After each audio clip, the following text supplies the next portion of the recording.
Hello there, Year 5. Well, we're going to try and give this a go, see how it goes. I'm a bit nervous and scared, but we'll see how it goes. We're going to try and read Frank Cottle-Boyce, Cosmic.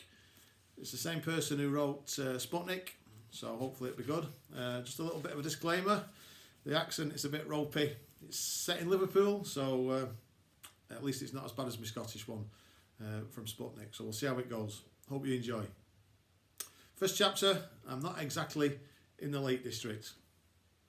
Mum, Dad, if you're listening, you know I said I was going to the South Lakeland Outdoor Activity Centre with school. To be completely honest, I'm not exactly in the Lake District. To be completely honest, I'm sort of more in space. I'm on this rocket, the Infinite Possibility, about 200,000 miles above the surface of the Earth, and I'm alright-ish. I know I've got some explaining to do, so this is me doing it. I lied about my age. Sort of gave the impression I was 30. Obviously, I'm more sort of 13 on my next birthday. To be fair though, everyone lies about their age. Adults pretend to be younger. Teenagers pretend to be older. Children wish they were grown-ups. And grown-ups wish they were children. It's not like I have to try very hard, is it? Everyone thinks I'm older than I am just because I'm tall. In St Joan of Arc Primary, the teachers seem to think that height and age were the same thing. If you were taller than someone, you must be older than them. If you were tall and made a mistake, even if it was on your first day you should know better, lad, a big lad like you. Why, by the way? Why should a big lad know better just because he's big? King Kong's a big lad. Would he know where the toilet block was on the first day at school when no one told him? No, don't think he would. Anyway, a few hours back, the Infinite Possibility was supposed to complete a routine manoeuvre and basically it didn't. It rolled out of orbit, wrecking all the communication equipment, and now I'm very lost in space. I've brought this mobile phone with me because it's got pictures of home.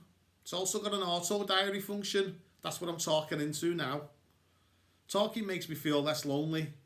Unless you get this message, you won't know any about it because it's a secret mission. They said if anything goes wrong, they deny all knowledge about it. And us, oh yeah, there's 5 of us on board. All the others are asleep. Can you believe that, by the way? We're in a rocket spinning hopelessly out of control into forever. And what's the chosen course of action? A nap. When we got the manoeuvre just slightly wrong, just slightly enough for to make us completely doomed, they all screamed for about an hour, then they dozed off. I can't sleep. I can't get comfortable in sleeping bags because they're like too small for me. Plus I think if I stay awake I might have an idea and save us all. That's why I'm recording this on my Drax phone. If I do get home, I'm going to give it to you and then you'll understand how I ended up in deep space when I said I was going pond dipping in the Lake District. If you are listening to this though, and you're not my mum and dad, you're probably a pointy-headed, 90-leg, sucker-footed alien in which I can just say, hello, I come in peace. And if you happen to maybe have the technology, please post this to Mr. and Mrs. Digby, 23 Glenarm Close, Bootle, Liverpool 22, England, the Earth, Solar System, Milky Way. You get the drift. Chapter 2, Completely Doomed. The slightly worrying thing is that I'm sort of enjoying this. Being doomed is not good, but being weightlessness is outstanding. Every time I lean forward, I do a perfect somersault. And when I stretch my arms, I levitate. Back on Earth, with only my special skills, I've been above average in maths, and being tall. Up here, I've got so many skills, I'm practically a Power Ranger. Then there's the stars. On Earth, our house is right next to the New Strand Shopping Centre in Bootle. The multi-storey blots out most of the sky. The only stars you ever get noticed is the ones on It's Your Solar System glow-in-the-dark mobile I got for my roof when I was 9. The only reason I noticed it was getting tangled in my hair. Mobiles don't make good presents for people who are above average height. The stars look different from here. There's a lot more of them for one thing. Big swirls and knots and clouds of them, so bright they hurt to look at. When you're in it, space, looks like the biggest firework display ever, except it's on pause. It looks like completely freeze-frame fireworks. Even though you're completely doomed, you've got to be impressed. The only bad thing is that the view doesn't include Earth. We haven't seen it since we rolled out of orbit. I said to the others, well, it must be there. We're definitely facing the wrong way. We'll find it, definitely. But that didn't seem to calm them down. One of them, Samson 2, He drew a diagram to prove that if we were facing the wrong way, we'd still be able to see it. I said, so what's he saying? We've fallen into some magic wormhole and come out the other side of the universe? Possibly. The whole Earth just vanished. That's it, gone. Possibly. They all screamed and wore themselves out, and then they went to sleep. At least sleep uses less oxygen. I've tried to imagine that there's someone on the other end of this phone, someone unusually quiet. I've also tried to make actual phone calls. Thought the signal might be better being up here, nearer the satellite and that. But it doesn't seem to work, that. Chapter 3, my favourite gravity. I don't think the world's vanished, but it's worrying that I'm not able to see it. After all, Earth's where I keep all my stuff. Thinking about all my favourite bits, my mum, my dad, my bedroom, my computer, makes me feel a bit calmer. There's my massive Playmobil Viking ship that takes up half the floor. Or used to take up half the floor. Put it back in the box the day I discovered I'd grown facial hair. It's just that anyone with a beard, even just a wispy one, it's probably a bit old for Playmobil. I say I discovered my facial hair. To be honest, I never noticed it because we've got those energy-saving light bulbs in the bathroom. It was other people that pointed it out to me during the Year 6 Leavers outing to Enchantment Land. The most famous ride in Enchantment Land is the Cosmic. All the way there on the coach, everyone kept going on how big and scary it was. Everyone had a brother or a cousin who'd been on it and never been the same again. In case you don't know, the Cosmic's like a metal cage with 2 seats in. It's attached to the top of a massive crane by a kind of big elastic band. They pull the cage down to the ground with a chain and fasten it with an electromagnet. You sit inside it, then they switch on off the magnet. The elastic catapults you in the air, then you snap back towards the ground again. Then you bounce up and down for a while. It's only frightening for about 10 seconds. Ben's cousin's hair supposedly turned white, and it goes so fast that Joe's next door neighbour's stomach came loose and ended up down his own neck, and he had to have an operation. Apparently he'll show you the stitches if you ask him. Despite the obvious drawbacks, everyone said they were going on it until we got there, and there was a height requirement, namely a wooden Martian holding his arm straight out, and a speech bubble said that if you can walk straight out under me, that you can't come on. Everyone could easily walk under the arm, except me. It only came up to my shoulder. Okay, said the man, you're on. See what I mean about height versus age? It's a height requirement, not an age requirement. Everyone was moaning, saying it wasn't fair and saying it was rubbish. It was being a kid and how they wished they were tall grown-ups. That's what they said. But in fact, they were all blatantly relieved that they weren't tall enough. The man said, you'll need someone to go on with you. It's a two at a time or no ride. I looked at Mrs. Hayes, our teacher. She shrugged. Are you allowed to come on if you're pregnant? No, said the man, but you could hardly hear him because everyone was so excited that Mrs. Hayes was having a baby. I hope you're not Mrs. Hayes, by the way, the true Mrs. Hayes. And everyone looked at the responsible parents who had finally kindly accompanied the group, namely my dad. He always comes on these trips because he's a taxi driver, so he can choose which hours he works. Florida Kirby kept nudging him. Go on, Mr. Digby, go on. My dad would do it if he was here. My dad's dead brave. She more or less shoved him past the marsh and up the ramp. The man waved us into the cage and fastened us both in. I remember Dad saying, has anyone ever died on this? And the man glared at him. No. No one's ever died on my ride. Well, only asking, said Dad. The man shut the door and looked at us through the bars and said, but there's always a first time. If we'd have said let me out, then it wouldn't have done any good because straight away this incredibly loud music started and dry ice fog came pouring into the cage and lights were bouncing around us. They really believed in the big build-up. Dad gripped my hand and shouted, don't be scared, Liam. Before I could say, I'm not scared, something went bang and we were rocketing through the air. There's a horrible crushing feeling like a big fist squeezing you into a ball. Then at the top it just lets go and you feel lighter than air.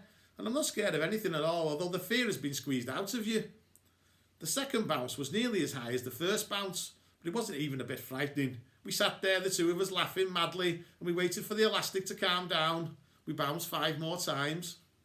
When we got off, I was tingling all over, and everyone looked around me, sort of like more focused than usual. Everything was crispier and brighter. The boys were all hanging round the wooden marsh and shouting and yelling and cheering. The girls were still hanging round Mrs. Hayes asking about her baby.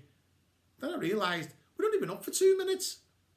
Florida Kirby said, "Are you going to be sick?" No. Julia Johnson was sick on the ghost train. She seemed to think that if I knew this, I might agree to be sick just to fit in. Florida Kirby's obsessed with 2 things: celebrities and being sick. Give her a sick celebrity and she's in heaven. I said, "That was golden, can we do it again?" Dad said, "Not with me, you can't." But, Liam, what you've just had's a once-in-a-lifetime experience, and now you've had it. He went off to play hook-a-duck.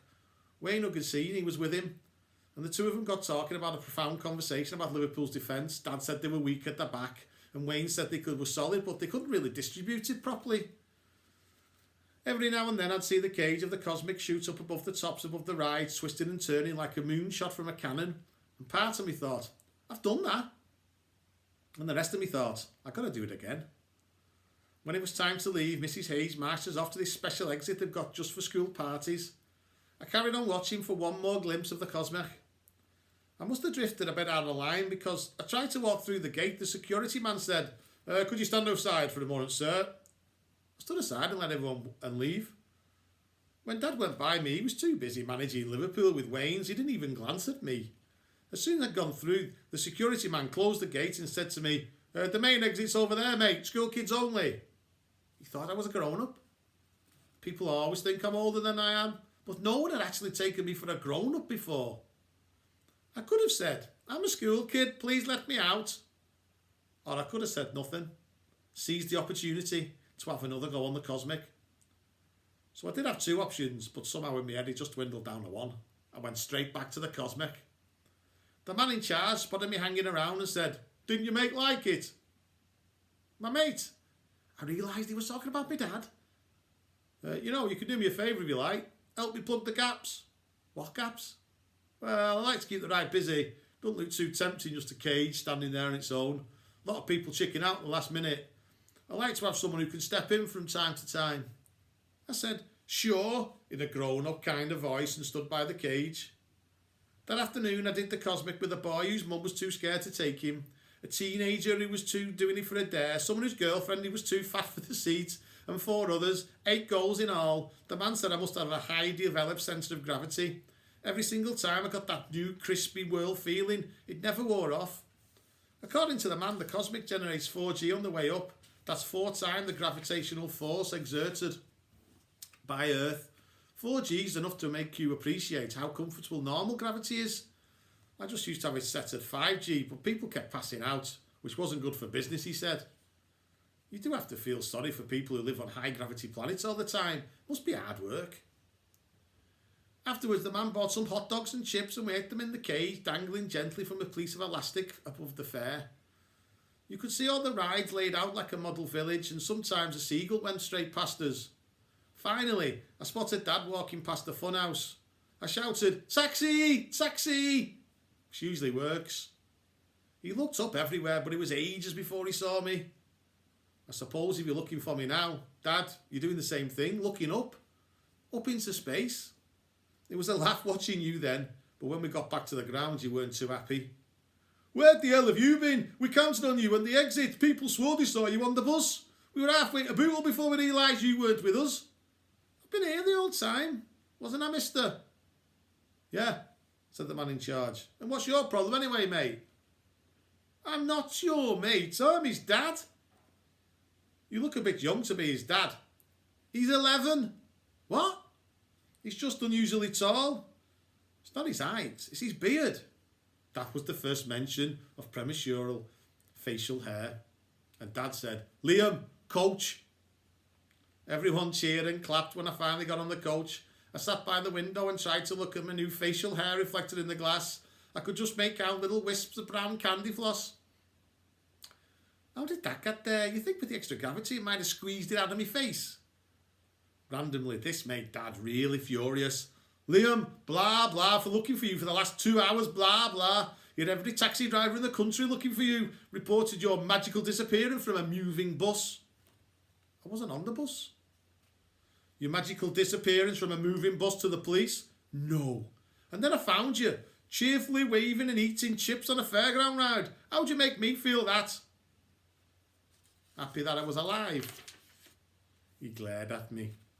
Possibly in some remote and noble corner of his heart, yes, but mostly no. I said, I'm sorry. Then he said, you should know better, a big lad like you. That's the thing about parents. If you go missing, they worry you might be dead. Then when you find you, they want to kill you. Dad was furious while he'd been worrying himself sick. I hadn't been worried at all. Why wasn't I worried? Because I knew he'd come back for me. I never thought for a minute he wouldn't.